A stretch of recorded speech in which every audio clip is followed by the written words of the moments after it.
For me itself, climate change has the nature of really complex situation, whether it's political, societal, or economical perspective.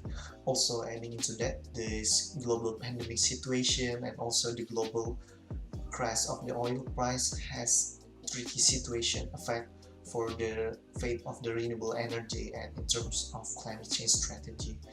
Also, there are some research written by the economist analysis that the worldwide CO2 emission probably dropping at the time of this lockdown, but after the crisis, some stimulus packages will be extensively offered to more carbon-intensive industry, like such as construction or manufacturing. So it's totally depend on the government that how they want to achieve approach for this problem.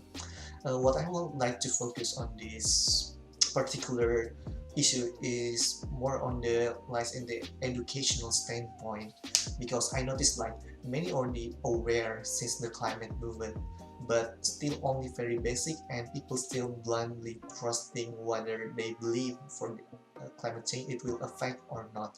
But by developing some materials for sustainability habits and introducing them to the kids, for example, it will introduce to them earlier and it will generate a big impact for the long-term process. But also noting to that it will bring fundamental transition for the future.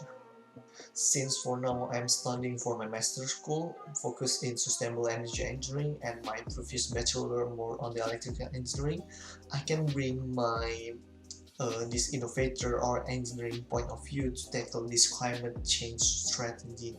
Also, I have background coming from the developing countries, which is Indonesia, and actively involved in several voluntary organizations.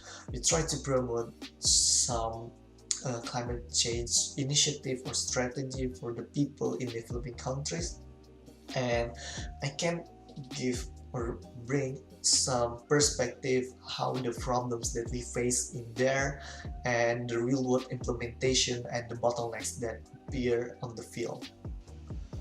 First is by bringing more channels and also promoting the EIT Climate and KIC community for the climate change mitigation strategy through the time.